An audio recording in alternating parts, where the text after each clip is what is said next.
नमस्कार दोस्तों, एजुकेशन 24 में आपका स्वागत है। दोस्तों आज का वीडियो बहुत ही खास होने वाला है क्योंकि आज के इस वीडियो में आपको शिक्षा शास्त्र के एक बहुत ही इंपॉर्टेंट क्वेश्चन का हेडिंग बना करके दिखाऊंगा और बताऊंगा कि हेडिंग कैसे बनाया जाता है। तो आप इस वीडियो को पूरा अंत तक जरूर देखिएगा क्योंकि इस वीडियो से आपको बहुत कुछ सीखने को मिलेगा जो कि बीए एग्जाम में काम करेगा। तो आइए देर न करते हुए वीडियो को शुरू करते हैं और प्रश्न का हेडिंग बना करके सीखते हैं। दोस्तों बीए एग्जाम में किसी भी क्वेश्चन का हेडिंग बनाने के लिए आपको क्या करना है कि सबसे पहले क्वेश्चन को पढ़ना है और पढ़ करके समझने की कोशिश करना है कि क्वेश्चन के अंदर क्या पूछा जा रहा है। क्योंकि जब तक आप क्वेश्चन को पढ़ेंगे नहीं, समझेंगे नहीं, तब तक ना तो आप उस क्वेश्चन का हेडिंग बना पाएंगे और नहीं आप उस क्वेश्चन के आंसर लिख पाएंगे। तो सबसे पहले क्वेश्चन को पढ़ना है और पढ़ करके समझना है। उसके बाद दूसरे स्टेप में क्या करना है कि क्वेश्चन के अंदर देखना है कि कौन कौन से पॉइंट दिया हुआ है जिसका इस्तेमाल करके आप हेडिंग बनाएंगे। जैसे दोस्तों यहाँ पे आपका शिक्षा शास्त्र का क्वेश्चन दिया हुआ है। अगर आपको इस क्वेश्चन का हेडिंग बनाना होगा या फिर अगर आपको इस क्वेश्चन के आंसर लिखना होगा तब आप क्या करेंगे, सबसे पहले क्वेश्चन को पढ़ेंगे, पढ़ करके समझेंगे। उसके बाद दूसरे स्टेप में क्वेश्चन के अंदर पॉइंट को देखेंगे और तीसरे स्टेप में पॉइंट को लेकर के हेडिंग बनाएंगे।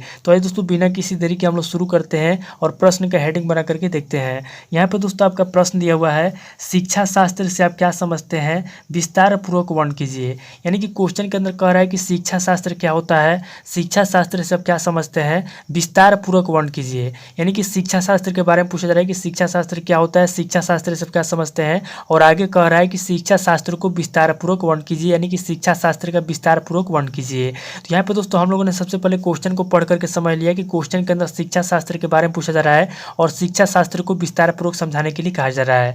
अब दोस्तों दूसरे स्टेप हम लोग क्या करेंगे, दूसरे स्टेप हम लोग क्वेश्चन के अंदर पॉइंट को देखेंगे। तो यहाँ पे दोस्तों इस क्वेश्चन के अंदर पॉइंट की बात की जाए तो यहाँ पे दोस्तों आपका पहला पॉइंट हो जाएगा शिक्षा शास्त्र। क्योंकि दोस्तों क्वेश्चन के अंदर सबसे पहले शिक्षा शास्त्र के बारे में पूछा गया है, इसलिए इस क्वेश्चन का पहला पॉइंट हो जाएगा शिक्षा शास्त्र और आपके इस क्वेश्चन का मेन पॉइंट भी हो जाएगा शिक्षा शास्त्र। क्योंकि दोस्तों अगर आप शिक्षा शास्त्र को इस क्वेश्चन से निकाल देंगे तो इस क्वेश्चन का कोई मायने नहीं रह जाएगा।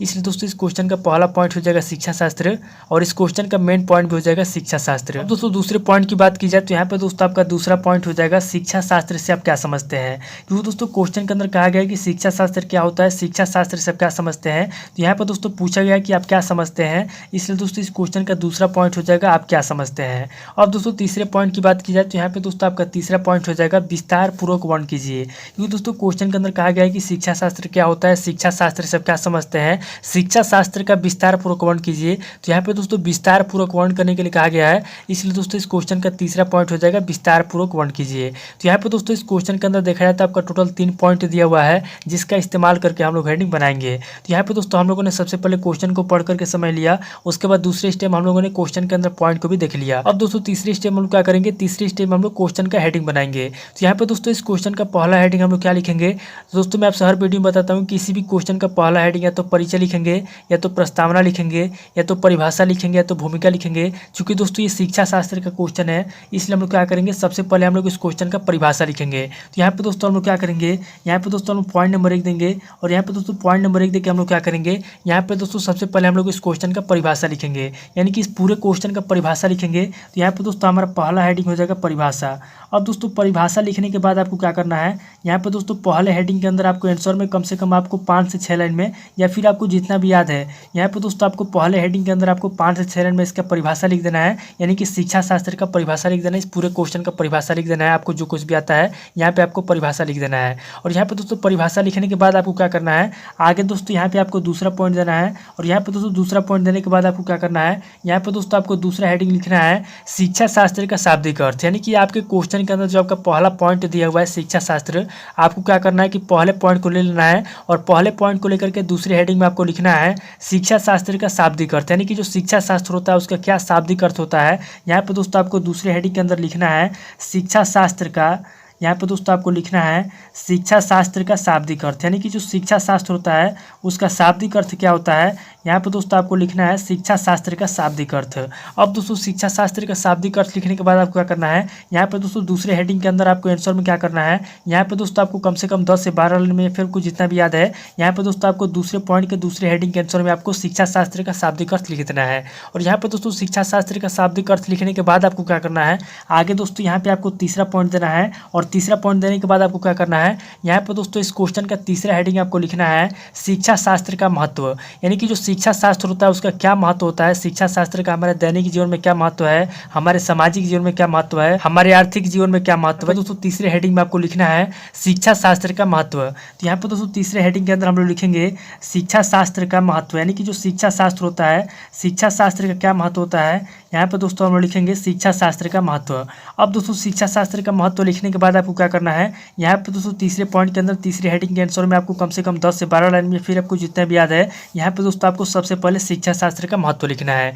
अब दोस्तों शिक्षा शास्त्र का महत्व लिखने के बाद आपको क्या करना है, आगे दोस्तों तीसरे हेडिंग के अंदर आपको क्या करना है, यहाँ पे दोस्तों आपको पॉइंट नंबर 1 देना है। और यहाँ पे दोस्तों पॉइंट नंबर 1 देने के बाद आपको क्या करना है, यहाँ पे दोस्तों आपको शिक्षा शास्त्र का पहला महत्व लिखना है। तो यहाँ पे दोस्तों शिक्षा शास्त्र का पहला महत्व क्या हो जाएगा, तो यहाँ पे दोस्तों शिक्षा शास्त्र का पहला महत्व हो जाएगा दैनिक जीवन में शिक्षा शास्त्र का महत्व। यानी कि हमारा जो दैनिक जीवन होता है उसके अंदर शिक्षा का क्या महत्व होता है, शिक्षा शास्त्र का क्या महत्व होता है, यहाँ पे दोस्तों आपको लिखना है दैनिक जीवन में शिक्षा शास्त्र का महत्व। तो यहाँ पे दोस्तों हम लोग लिखेंगे दैनिक जीवन में शिक्षा शास्त्र का महत्व। अब दोस्तों पहला महत्व लिखने के बाद आपको क्या करना है, यहाँ पे दोस्तों पहले पॉइंट के अंदर आपको कम से कम 8 से 10 लाइन में फिर आपको जितना भी याद है, यहाँ पे दोस्तों आपको इसका महत्व लिख देना है। यानी कि जो शिक्षा शास्त्र है उसका हमारे दैनिक जीवन में क्या महत्व है, यहाँ पे दोस्तों सबसे पहले आपको लिखना है शिक्षा शास्त्र का दैनिक जीवन में महत्व। अब दोस्तों दैनिक जीवन में महत्व लिखने के बाद आपको क्या करना है, आगे यहाँ पे आपको दूसरा पॉइंट देना है। और दूसरा पॉइंट देने के बाद आपको क्या करना है, यहाँ पे आपको शिक्षा शास्त्र का दूसरा महत्व लिखना है। तो यहाँ पे दोस्तों शिक्षा शास्त्र का दूसरा महत्व हो जाएगा आर्थिक जीवन में शिक्षा शास्त्र का महत्व। यानी कि हमारा जो आर्थिक जीवन होता है, हमारे आर्थिक जीवन में शिक्षा का क्या महत्व होता है, यहाँ पे दोस्तों आपको लिखना है आर्थिक जीवन में शिक्षा शास्त्र का महत्व।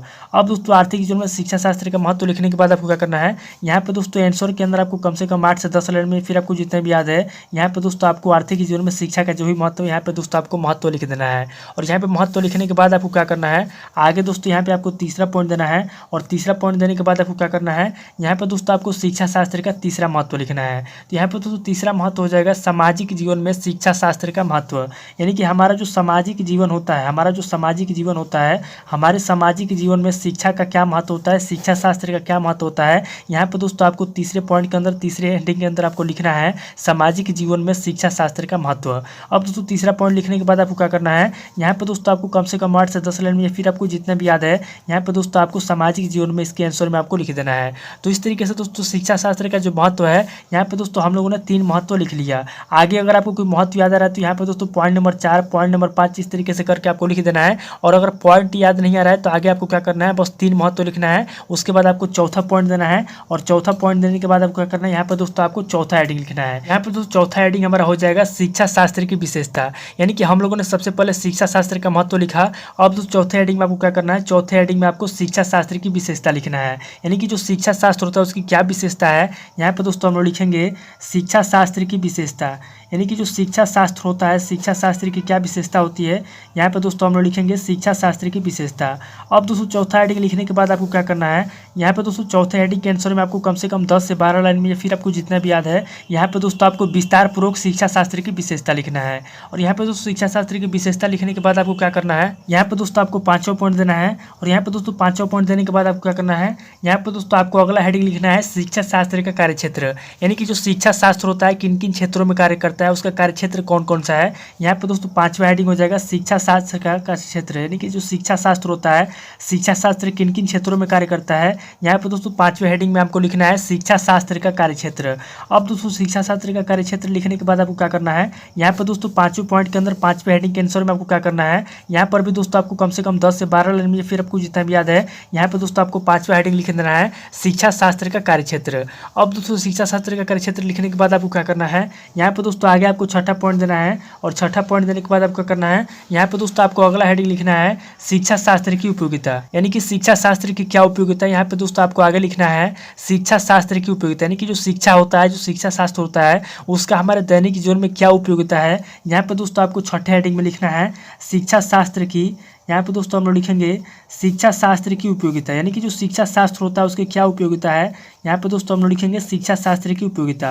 अब दोस्तों शिक्षा शास्त्र की उपयोगिता लिखने के बाद आपको क्या करना है, तो दोस्तों आपको कम से कम 10 से 12 लाइन में, फिर आपको जितना भी याद है यहाँ पे दोस्तों आपको छठे पॉइंट के आंसर में आपको लिख देना है। और यहाँ पे दोस्तों लिखने के बाद आपको क्या करना है, यहाँ पे दोस्तों क्वेश्चन के अंदर देखना है कि क्वेश्चन के अंदर जो भी पॉइंट दिया हुआ था और क्वेश्चन के अंदर जो भी पूछा था क्या आपने उन सभी पॉइंट को लेकर के, और क्वेश्चन के अंदर जो भी पूछा था क्या आपने उन सभी पॉइंट को नोट करके लिख लिया। तो यहाँ पे दोस्तों क्वेश्चन के अंदर पूछा था शिक्षा शास्त्र से आप क्या समझते हैं, विस्तार पूर्वक वर्णन कीजिए। तो यहाँ पे दोस्तों हम लोगों ने सबसे पहले शिक्षा शास्त्र का परिभाषा लिखा, यानी कि इस पूरे क्वेश्चन का परिभाषा लिखा।